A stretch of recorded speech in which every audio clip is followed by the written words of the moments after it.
Hey, welcome everybody. I'm your host, Dan Cupid.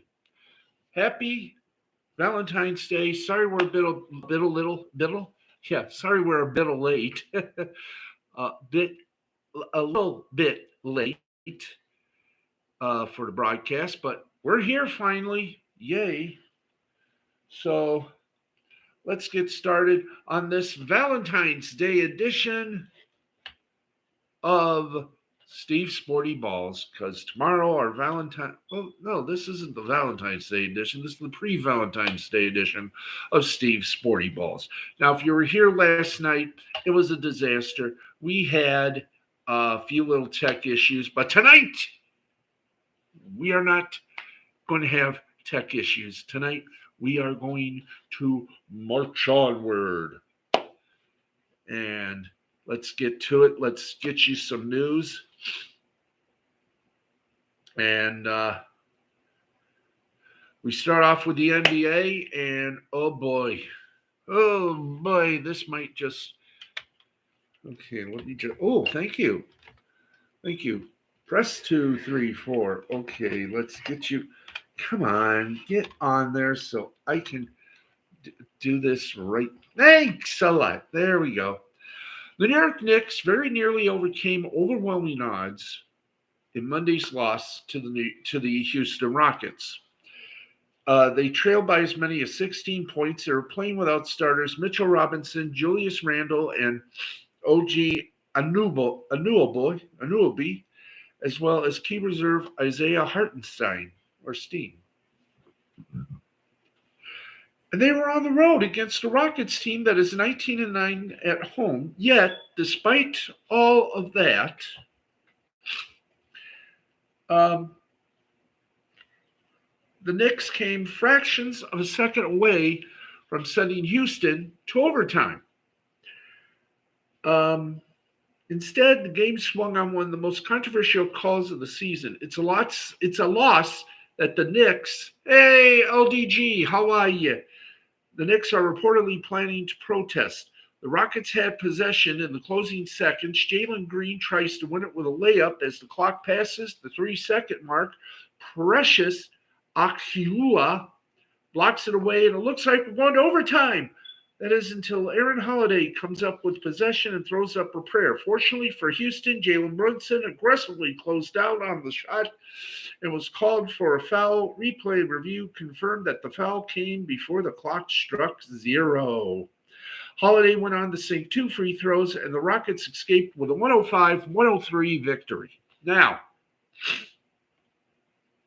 and yet, after the game, official Ed Malloy told pool reporter Fred Katz of The Athletic that the foul call was a mistake. No kidding. It was a mistake. Can we get lower here, please? I don't care if anyone sees my horrid self. There we go. Ah, yes. Finally, you get to see the rest of the building. He said, quote, after seeing it during post-game review, the offensive player was able to return to a normal playing position on the floor, end quote. On the floor, no end quote. The contact, which occurred after the release of the ball, therefore, is incidental and marginal to the shot attempt and should not have been called. In the wake of that admission, the Knicks are filing a protest with the NBA to dispute the loss, according to ESPN's NBA insider, Adrian Wojnarowski.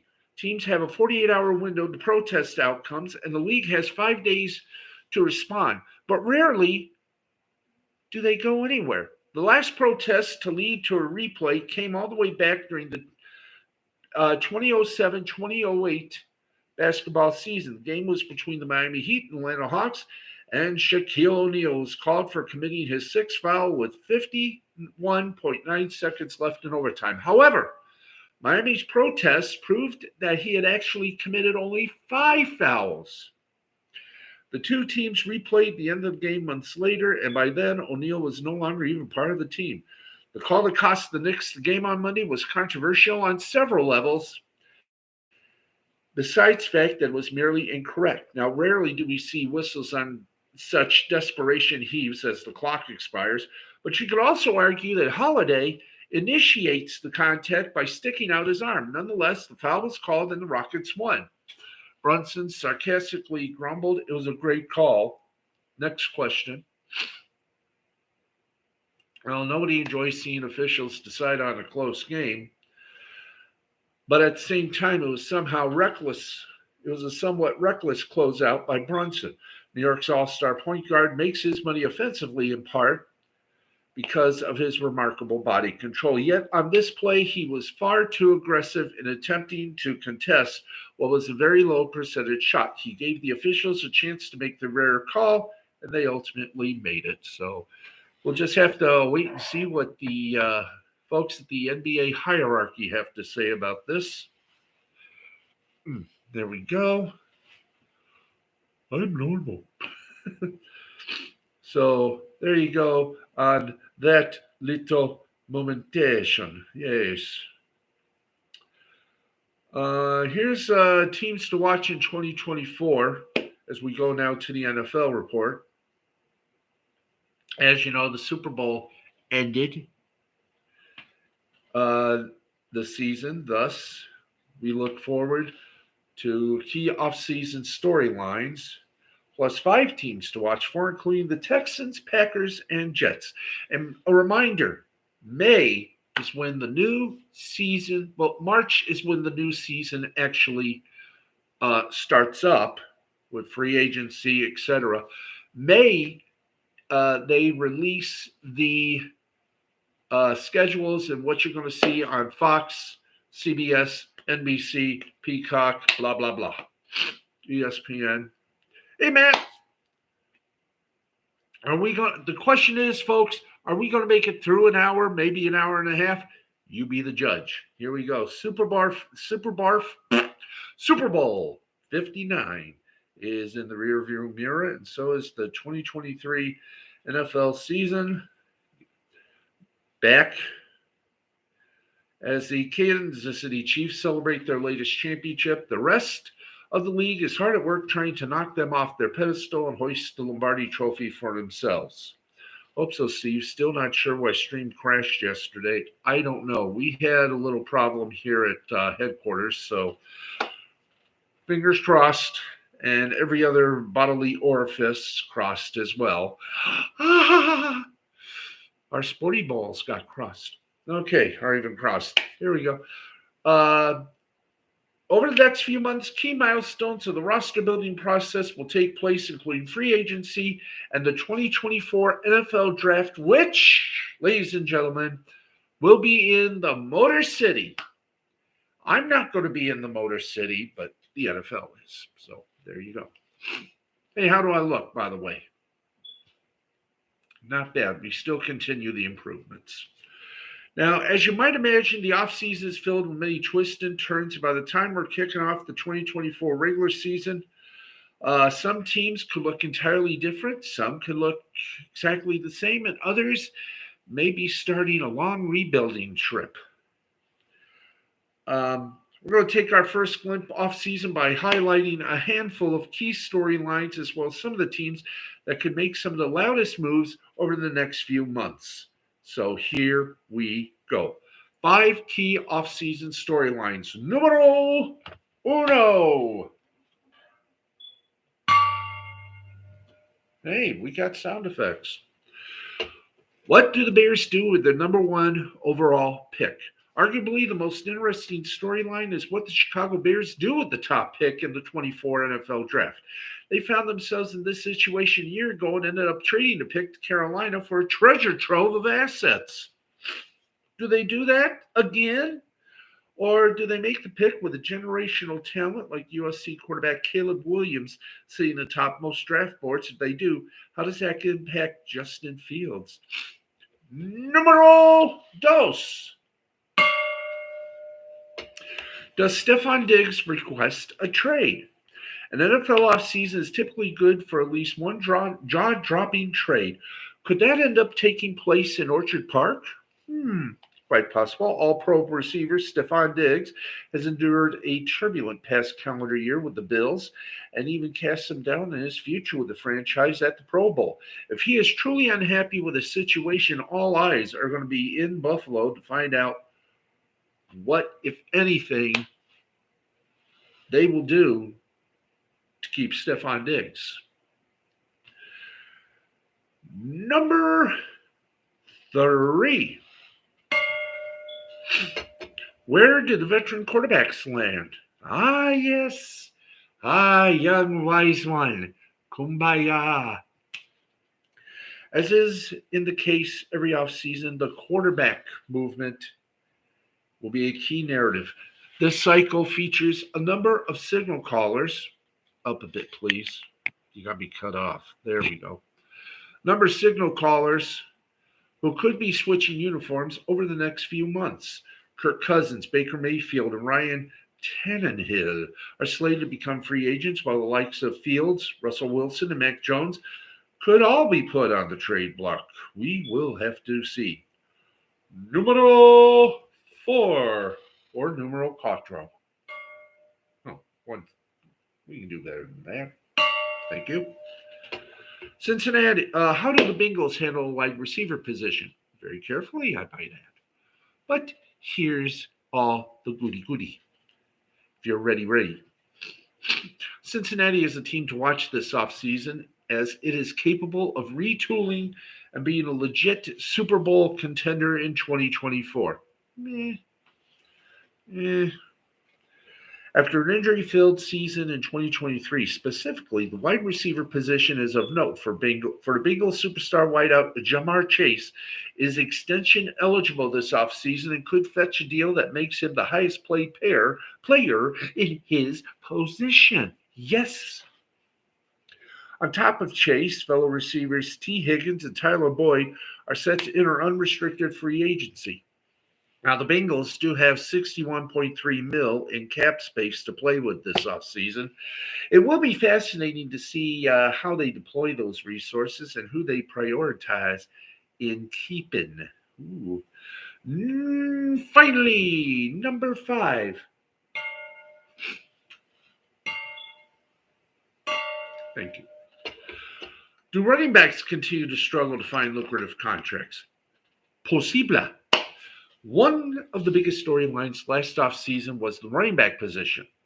That's right, the running back position being unable to find lucrative deals on the free agent market. Josh Jacobs, Saquon Barkley, and Tony Pollard all played on the franchise tag or revised version of the one-year tender in 2023. Now, this crop of backs is once again set to meet at the negotiating table, and it will be interesting, my friends, to see if anything has changed from a front office perspective on giving them longer deals on top of those 3. Derrick Henry and Austin Eckler are also set to hit the open market. Now, 5 teams to watch. And if you're like me, you're probably saying to yourself, Steve, is them there Lions one of the top 5 teams? Well, let's find out. Number 1, the Houston Texans. They're going to be somewhat of a sexy pick by many at the start of next season to win the Super Bowl, if they ever make it. They hit a home run at the draft last year, finding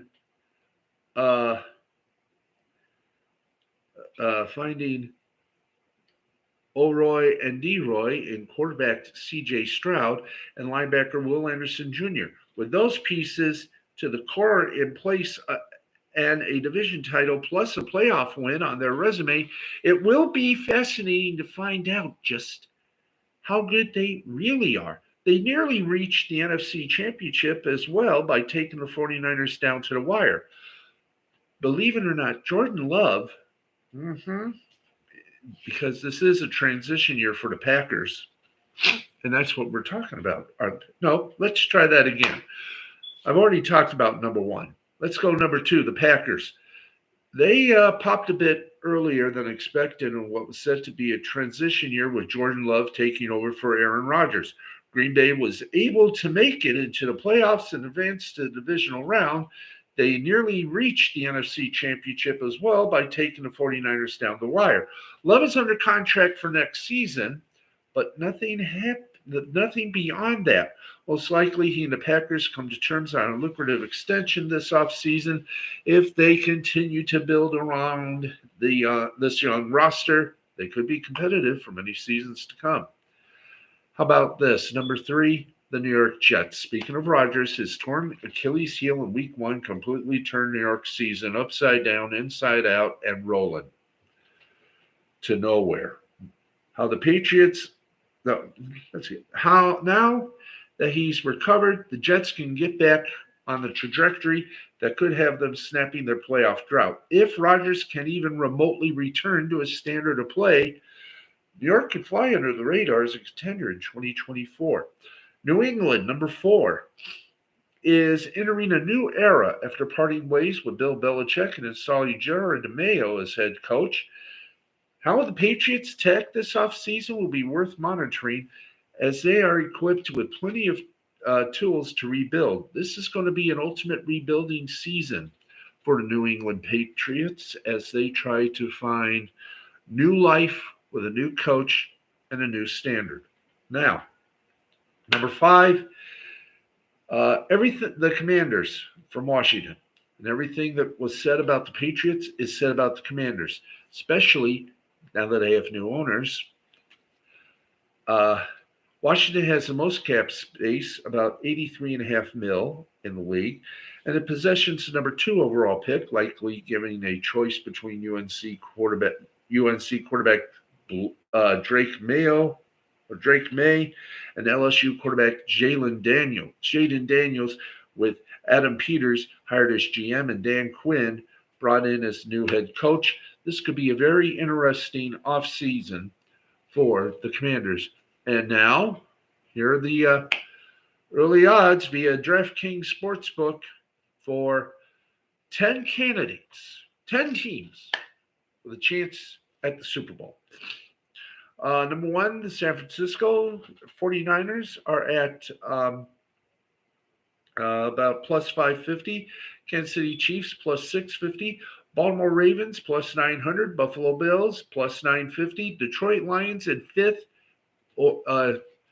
with a thing of plus 1,200, along with the Cincinnati Bengals in number 6. Miami Dolphins 1,700 in 7th. Philadelphia Eagles, Green Bay Packers, and Dallas Cowboys finish up 8th, 9th, and 10th respectfully at plus 2,000. So the odds in that one, oy vey. That's some wildness. Okay, now,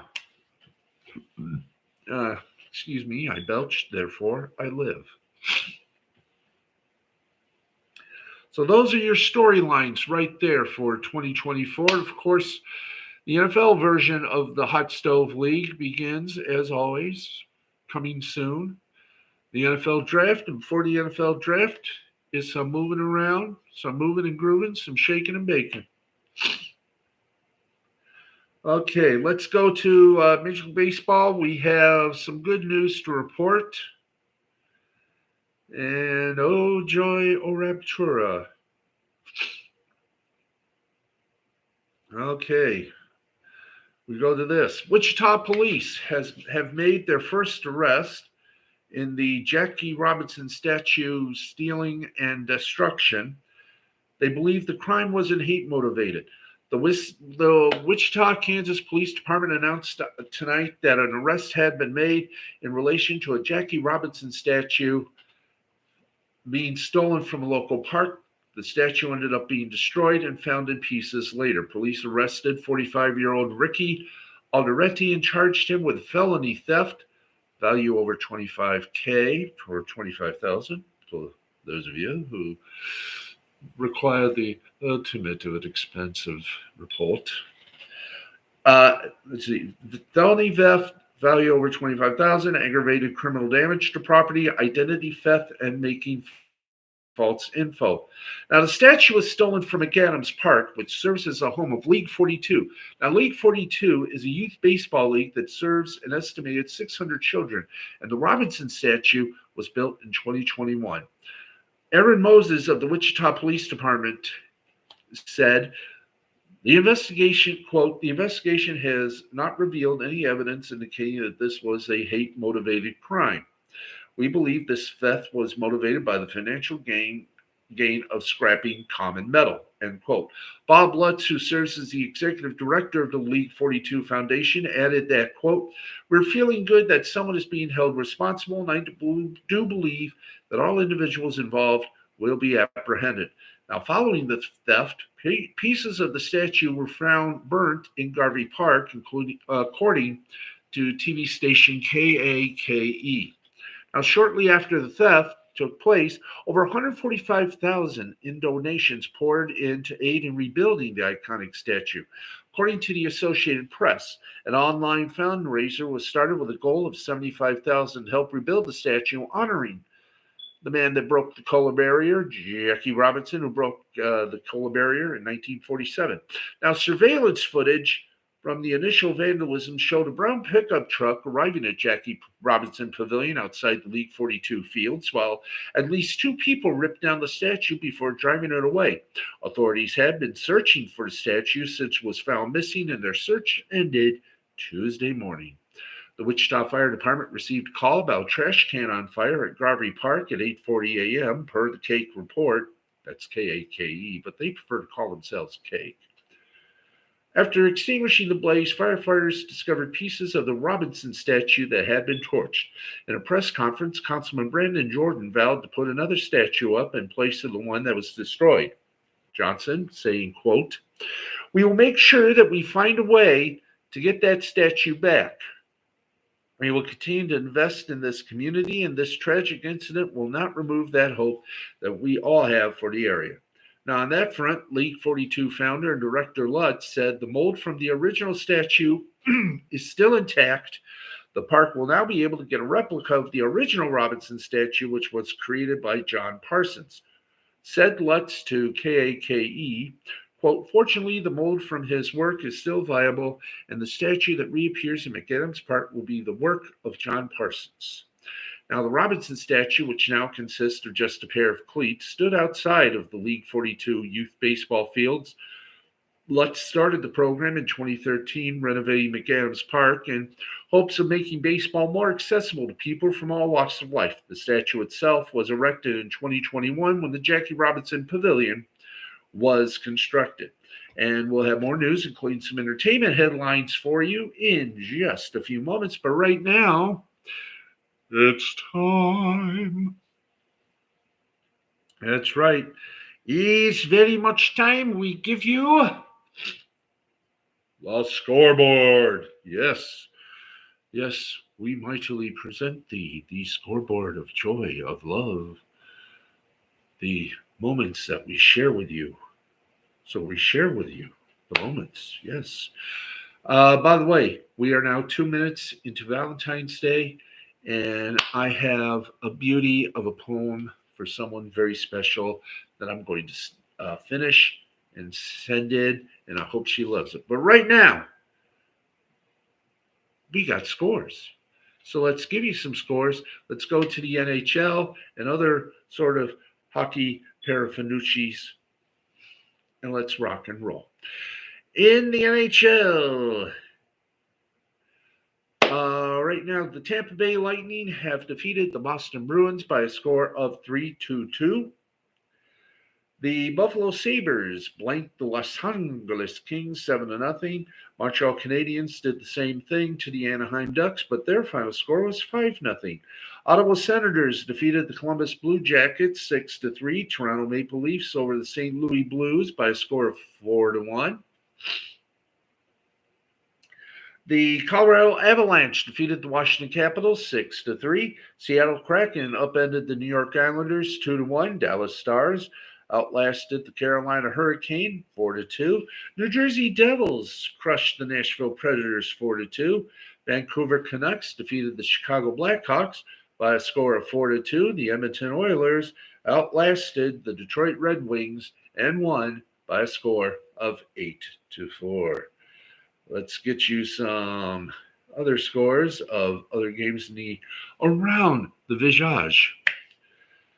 Let's go to the Ontario Hockey League, where the Kitchener Rangers defeated the Guelph Storm 4-3. The Owen Sound Attack defeated the Oshawa Generals 2-1. In the Quebec Major Junior Hockey League, the Chicoutimi Sanguines outlasted the Quebec Remparts 7-2. In the WHL, Medicine Hat Tigers defeated the Regina Pats 5-4. Red Deer Rebels outlasted the Calgary Hitmen 6-1. Being the best there is, the best there was, and the best there will ever be. 3 games still going on in progress, all in the third period. And they are this: Portland Winterhawks over the Everett Silvertips 8-2. Spokane Chiefs lead the Kelowna Rockets 3-2. And the Seattle Thunderbirds are taking care of the Tri-City Americans by a single score, 1-0. Okay, do we have something in the beautiful, if not lovely, AHL? Yes, we do. Cleveland Monsters over the Grand Rapids Griffins 3-2. Milwaukee Admirals over the Chicago Wolves 5-2. In overtime, the Rockford Ice Hogs defeated the Texas Stars 3-2. Calgary Wranglers over the Manitoba Moose 4-2. And the Bakersfield Condors defeated the Colorado Eagles 2-1. And that's your hockey scores for tonight. Let's get you up and over to a little football known as soccer. We already talked about the National Football League. Let's get you updated on the round version of football, what we call soccer. Are you ready? Good. Here we go. In the round of 16 in the Champions League, Manchester City defeated Copenhagen by a score of 3-1, and Real Madrid defeated Leipzig 1-0. Of course, you can catch UEFA Champions League soccer as they count down to the championships on CBS Sports, your local CBS station, and of course streaming on Paramount TV. In England's championship action, and there wasn't much, but here we go. Birmingham City over the Blackburn Rovers 1-0. Leicester City over Sheffield Wednesday 2-0. Norwich City over Watford 4-2. Hull City over Rotterdam United 2-1. Leeds United over Swansea City 4-0. Bristol City over Southampton 3-1. And West Bromwich Albion over Cardiff City 2-0. And let's see, do we have anything from our neck of the Viebold Woods here? Looking. Oh, what's this? In the FA Trophy, 2 games postponed: Bishop Stortford and Colville Town, as well as Wealdstone and Hendon were also postponed due to unplayable field conditions. Okay, we're checking to see if there's. That's about it for our joyful little romp with football, otherwise known as soccer, here in America. Let's get you updated on the big old Hooper news. That's right. Let's go to the hoops and the NBA. Boston Celtics defeated the Brooklyn Nets 118-110. Oklahoma Thunder defeated the Orlando Magic 127-113. Miami Heat outlasted the Milwaukee Bucks 123-97. Game still in progress. Phoenix Suns lead the Sacramento Kings, by the way, 2 games in the fourth quarter and 1 game in the third quarter. I'll repeat the Suns game. Phoenix Suns, Sacramento Kings. Suns lead 108-98. Minnesota Timberwolves lead the Portland Trailblazers 104-92. And, of course, the LA Lakers lead the Detroit Pistons 83-71. In Canada's Basketball Super League, The Sudbury Five lead the London Lightning 104-101. If that's not enough, and you know what? It probably isn't.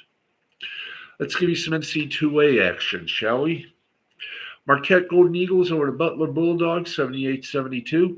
Iowa State Cyclones over the Cincinnati Bearcats 68-59. Davidson Wildcats over the LaSalle Explorers 71-56. Dayton Flyers over the Duquesne Dukes 75-59. George Mason Patriots against George Washington Colonials or Colonials.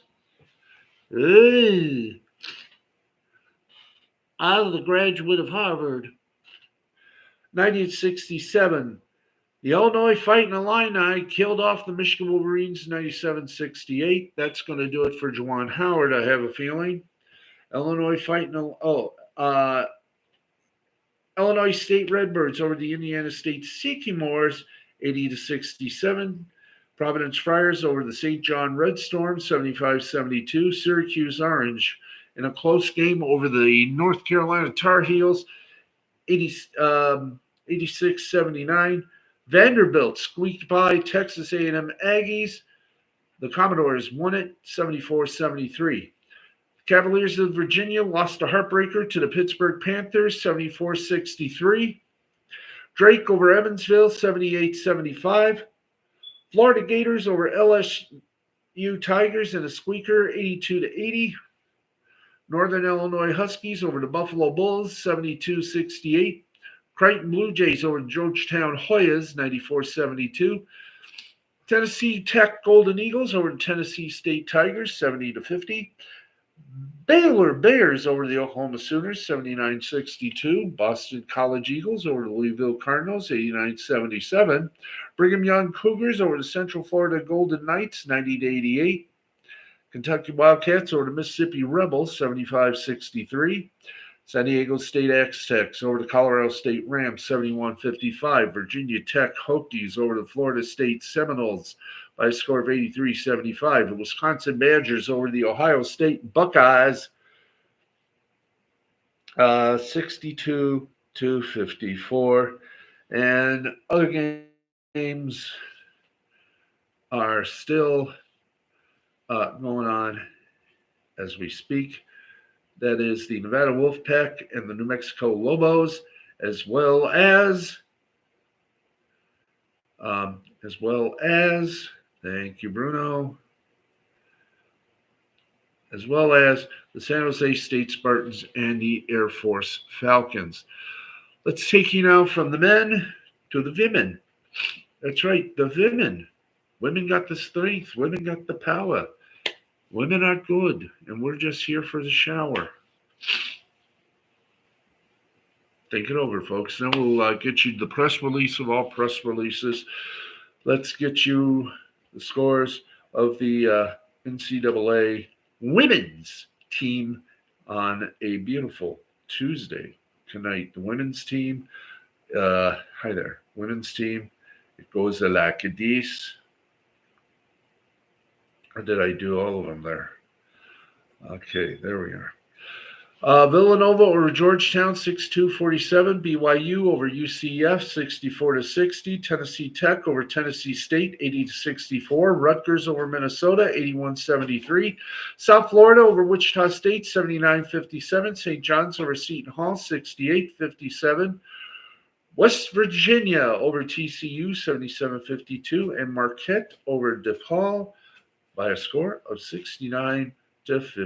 Do we have any updates? Yeah, I think I did say Lightning over the Bruins in a shootout 3-2. So I think we've done all we could to damage our little show here, but I think we're getting there. We are getting there. We are good to go. Yay. Okay. Let us go from one extreme to the other. And Let's see if we got a search thing here. Do we have a search? Okay. Let's see. We're going to check the. Oh yes, let's get you some other news. The Lions. Oh, thank you. Lions did something rather unusual, folks. Besides no longer being the NFL's doormat team, the Detroit Lions are looking to their friends up north for some help on the defensive side of the ball. On Tuesday, the team announced they had signed. Hi there. Hi there. Oh, back up there. Signed linebacker Matthew Betts. Born in Quebec, Betts was the Canadian Football League's most outstanding defensive player award winner last season, while he also received All Star honors. In 18 games played for the BC Lions in 2023, the 28-year-old Betts recorded 44 tackles, 18 sacks, and 4 forced fumbles. His 18 quarterback takedowns set a CFL record. Betts was selected by the Edmonton Eskimos with the number 3 overall pick in the 2019 CFL draft out of Laval University. The BC Lions official website lists Betts at 6'3" through 250 pounds, which may explain why Detroit described him as a linebacker as opposed to a defensive lineman. Bottom line, Betts can rush the passer. Before he was drafted in CFL, Betts did sign with the Chicago Bears as an undrafted free agent in 2019. However, he was cut before the regular season began. Now he has another chance to fight for a roster spot in the NFC North, leaving one Lions team for the other. The Detroit Lions had the number 23 scoring defense and the number 19 total defense last season. They tied a franchise record with 12 regular season wins in 2023 and won the NFC North for the very first time. Dan Campbell's squad defeated the LA Rams in Super Wildcard Weekend and Tampa Bay Bucks in the division round before, well, they fell to the San Francisco 49ers in the NFC Championship game. But thank you, Kansas City, for returning the favor, and thus the curse has ended. Ha ha. I'm just wondering, do we have any? Yeah, I think we do. Let's go to CBS. Highest RATED rated PEREOWL. Let's see if. Well, 1 out of 2 ain't bad. Why do I drink this stuff? Okay. Bear with. Bear witness, bear with. Let's get you from sports to now entertainment. Boy, I hope we can do that. Okay. Major League Baseball, this is from Cord Cutter News. Major League Baseball is taking over production of some ML broadcasts from Bally Sports. That's right. Now, Major League Baseball will continue to be the broadcast home of the Arizona Diamondbacks, San Diego Padres, and Colorado Rockies for the 2024 season. The rights to those teams will become available ahead of the 2025 season, according to Fan Nation. This comes after Diamond Sports Group, parent company of Bally Sports, missed a rights payment to the Diamondbacks amid their bankruptcy proceedings. Diamond later rejected a contract that would require them to pay the team in full, and MLB took over broadcasts. The Regional Sports Network Group planned to stop airing MLB games after the 2024 season, but following Amazon's $115 million investment, which greatly increases its chance of exiting bankruptcy, Bally was trying to keep some of the TV rights for the 2025 season. The change comes, however, as the MLB itself wants to get the rights back for its own direct-to-consumer streaming package. Rob Manfred, the MLB commish, wants to launch the service in time for next year. Manfred said at the owners' meeting in Florida, quote, "Realistically, my target to having a digital package I can take to market would be for the 25 season. The MLB teams that Bally Sports currently has contracts with are the Detroit Tigers, Miami Marlins, Cleveland Guardians, Kansas City Royals, St. Louis Cardinals, Cincinnati Reds, Los Angeles Angels, Atlanta Braves, Texas Rangers, Tampa Bay Rays, Milwaukee Brewers, and the Minnesota Twins. Now, earlier this month, Bally secured a deal with Guardians, Twins, and Rangers to continue airing their games in the 2024 season. The deal was approved by a federal bankruptcy judge on Friday.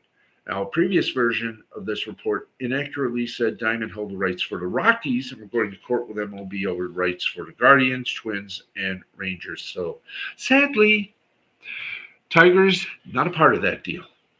Oh, baby. Okay. Let's see here. Do we have anything? Yeah, let's get this. Now the Twins. This from the Star Tribune.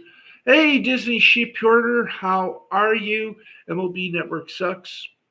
I can't watch the Braves while they're playing in Pittsburgh. How is that a blackout? I refunded my money afterwards. Bally not much better when they continue to pick and choose. I don't blame you. Things are not exactly looking rosy for Bally's.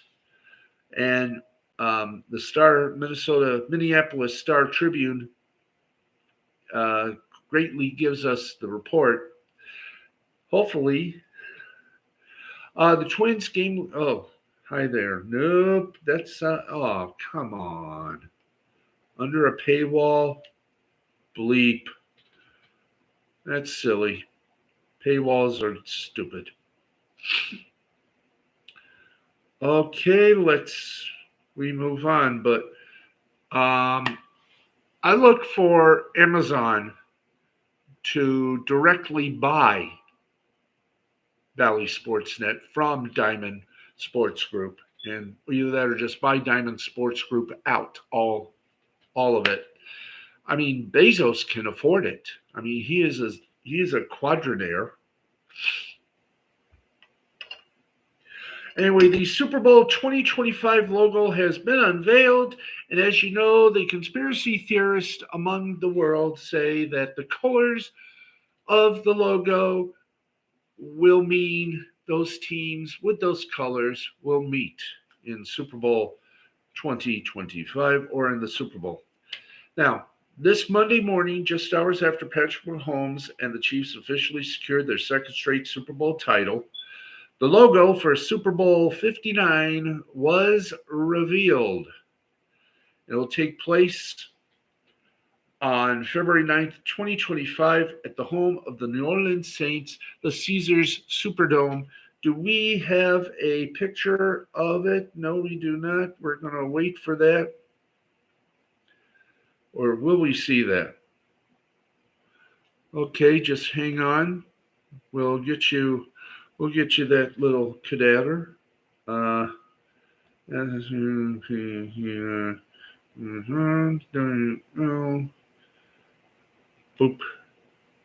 59 logo. Now, of course, the conspiracy theory is that the colors in the logo will stand for the teams that will actually be in the Super Bowl. Well, we're going to give you a chance to make your own selection. Okay, and the picture here is from the okay, I think we can show this, can't we? Is there a way we can get this big? Okay, anyway, here is Super Bowl 59's logo. I will raise it to the camera. It's a little bit blurry. My humble apologies. But there it is. There it is. There it is. There it is. There is the logo. If you can't see it, my apologies. Now, The NFL script is something to behold. A Lions playoff run, a Taylor Swift Super Bowl, another Kyle Shanahan overtime loss. Few could have predicted this season from start to finish. It can't be denied that it was entertaining, though, and rightfully ended amidst the glitz and glamour of Las Vegas. As conspiracy theorists know, you almost can predict the upcoming NFL season using the Super Bowl colors. That conspiracy theory didn't pan out this year, but fans can begin to speculate about next year. Super Bowl logos are revealed far ahead of each season, but that doesn't stop those theorists. Beginning with Super Bowl 56, the NFL changed the game's colors to colored Roman numerals rather than previous solid gray blocks. Since then, the coincidence between the colors and the teams playing the game have been uncanny. And let's just show you what those 3 years, those colors meant. Oh boy. Here are the colors of the 3 Super Bowls that they were talking about. And as you can see, you see Baltimore and LA. And this was supposed to be the colors and the 2 teams that are playing. They only got one part of that right, which was obviously San Francisco, but it wasn't the Baltimore Ravens. We all know it was the Kansas City Royals. So now the question is, what about the Super Bowl 59 colors? I mean, really, it's New Orleans, it's Mardi Gras. So, what could be the coloration?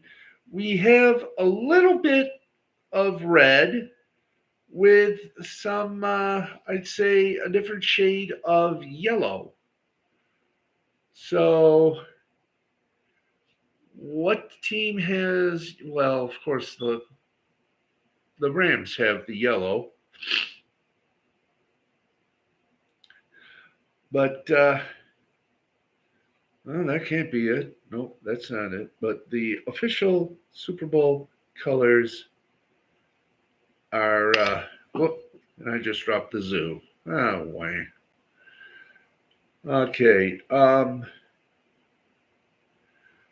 There we go. Let's see if we can't get you a better picture. This is the colors of the next Super Bowl. I'm going to try to get it to you in the best way I know how. So please forgive me. But there it is. There's your Super Bowl colors, or you can just catch them. Just Google Super Bowl 59 logo, and you'll get a more clearer picture because, as they say, things here a little screwy in San Luis. So there we go. I frankly don't know. I can't rightfully express or tell what it's going to be. It's a red LIX with green fleur-de-lis swirling throughout. So it's red and green. So I think we know the green is the Green Bay Packers, but the red, it's a little different. So it's going to be so as conspiracists come and go, the green fleur-de-lis has to be the Green Bay Packers, and the red is Kansas City. We'll just have to stay tuned to see what more is coming from that. But we don't know, but we'll find out when that moment comes. My friends, we have come to that moment. Well, no, we have not come to that moment yet. Apologies therein. We got more entertainment news, though. So here we go. Phil Mickelson's leave golf playing days may be over with Bubba Watson to suffer the same fate. Supposedly. Why is it? He has been struggling Uh, yeah, Phil Mickelson could well be set to take on a non-playing role at Live Golf alongside Bubba Watson when the pair's current contract with the league expire. Mickelson was the man who began the player exodus from PGA Tour to Live Golf, having pledged his loyalties to the Saudi-backed league ahead of its inaugural event in June of 2022. Since then, the six-time major winner has been ever present on the circuit, but his playing days could soon be over. We just have to find out. According to Mickelson biographer Alan Shipnuck, the 53-year-old's next contract with the breakaway league could be won as a non-playing captain.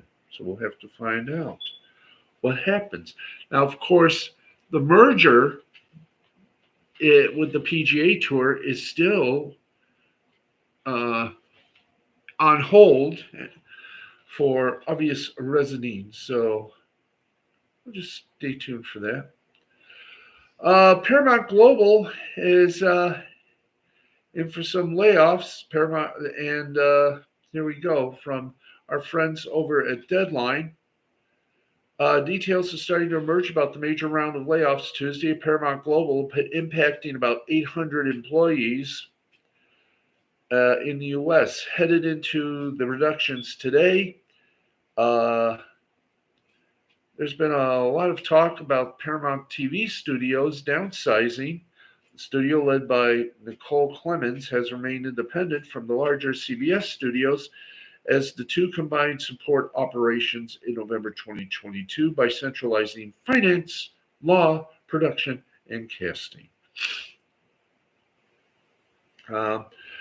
And one of the supposed buyers, Apollo Global, bowed out. They're distancing from the National Amusements, the parent company of Paramount and a bunch of others. They're sort of dropped out, leaving, of course, a bunch of private equity firms and Byron Allen. There was some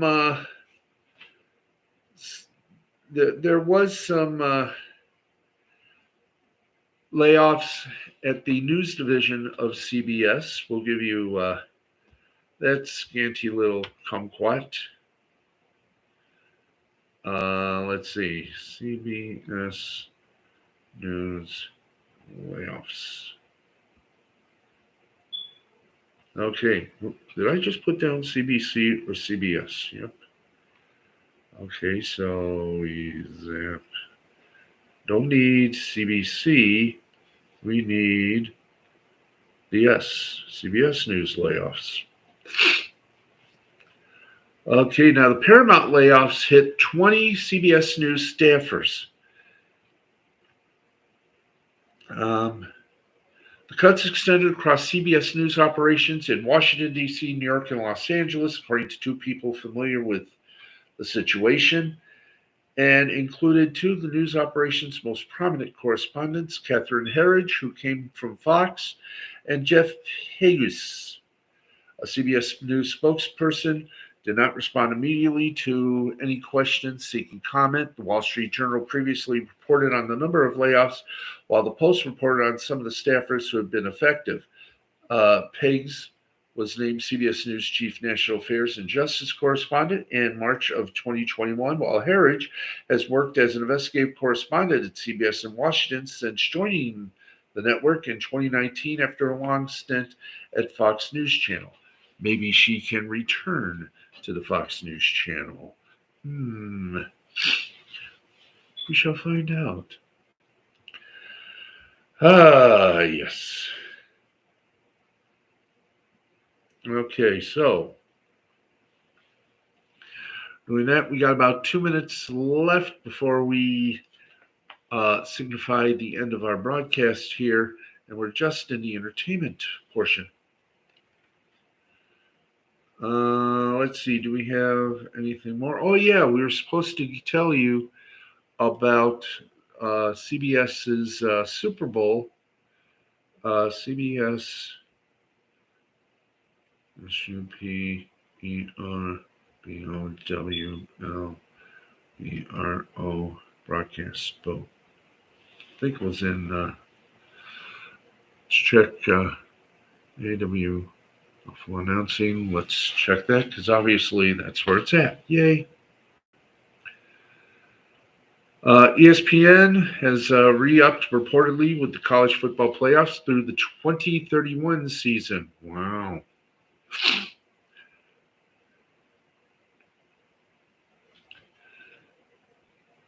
Okay, let's see. Here we go. Huzzah. Here we go. At least I hope.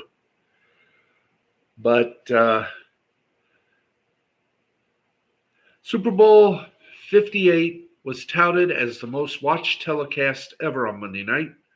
More figures came out, and they suggest that women viewership this year was up. The New York Post reported on Tuesday night that Super Bowl saw a massive uptick in women watching. Ryan Glass-Steagall, a veteran media reporter, emerged with the findings on Tuesday. Not bad. The 1834 demographic also saw a big increase. 10% more viewers from that demographic watched Super Bowl, according to the Post. Good for 23 million viewers. And women comprise 47.5% of the total audience, the highest compensation ever. Pretty good. What about the kids?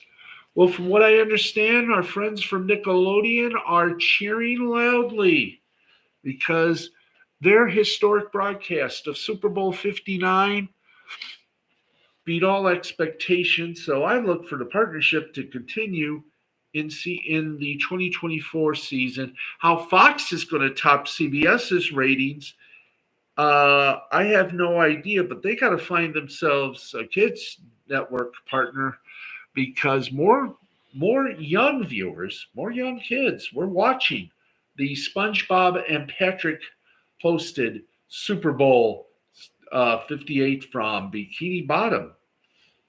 And that was fun to watch. Sorry to say, for most of CBS, I'm sorry, CBS, but Nickelodeon helped you out there. So, huzzah, huzzing, huzzoim.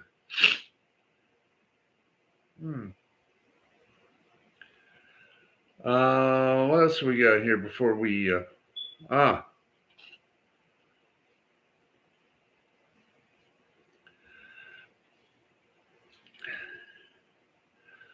After an 8.5-year run, Adam Shine bid farewell to his signature show, Time to Shine, on CBS Sports Network on Monday. Shine saw his time at CBSNN celebrated with a heartwarming montage featuring memorable clips and beloved guests through the show's history. Despite being only 2 minutes long, Shine was immensely impressed by his team's incredible montage, showcasing 8.5 years and 1,775 episodes. Shine was especially touched that Larry King was included in the montage, leaving him indeed speechless. And Shine said his thank yous and gratitude to all people, including those behind the scenes.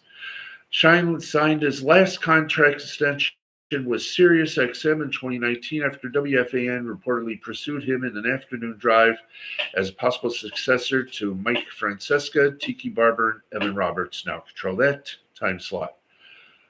He looked forward to the future of CBS Sports. It doesn't entirely point to his next move, but Mad Dog Sports Radio will continue his role with SiriusXM, with whom he signed a contract extension over a year ago.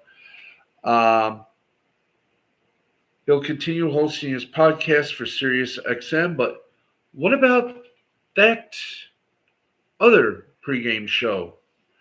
Is he going to be still part of that? We'll just have to wait and see. Because some guy named Adam has already got used to that little role. So to Mr. Shine, I say kudos, salutes to all, and to all, a good time for you, sir. Let's see. Anything else before we signify our little end of things here. Because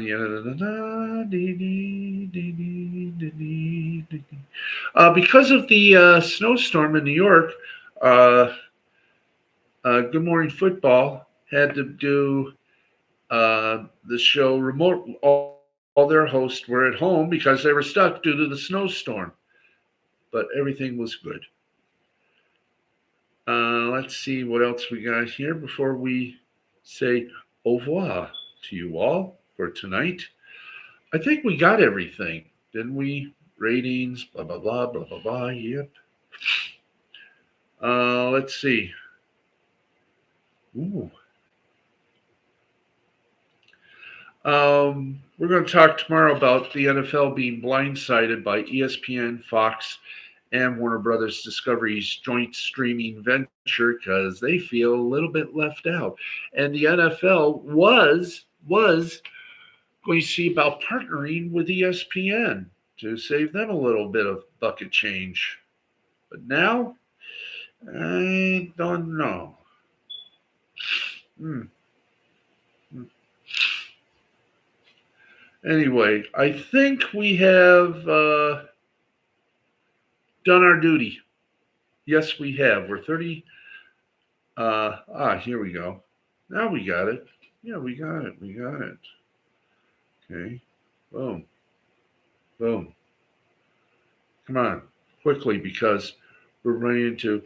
Okay. Super Bowl 58 on Sunday.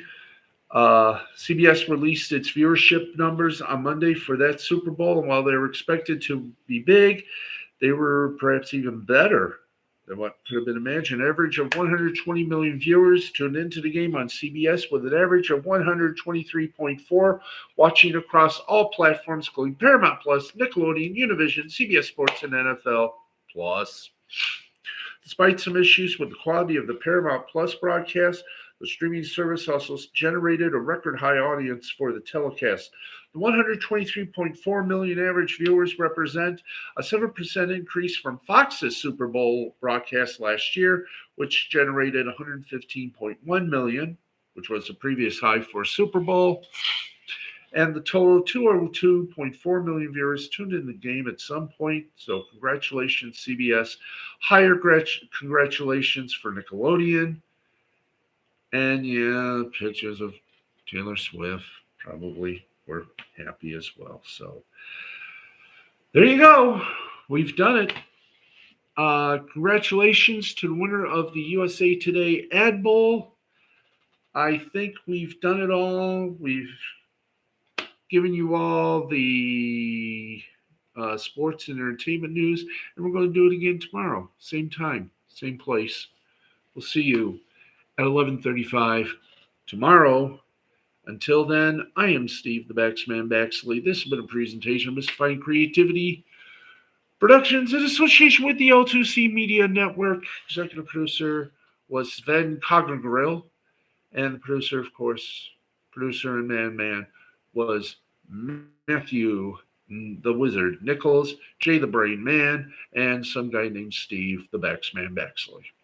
So have a great rest of the evening, or actually great rest of the morning here in the East.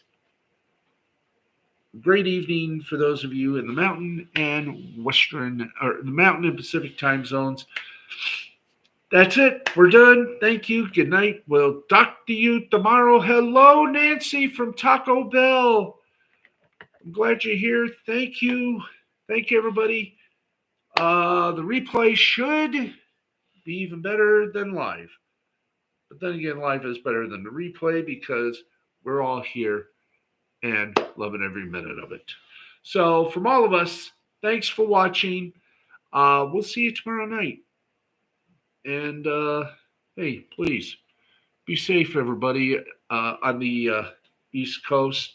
That storm really knocked out a lot of people. So help your brothers, help your sisters, help your cousins, help those that really need help.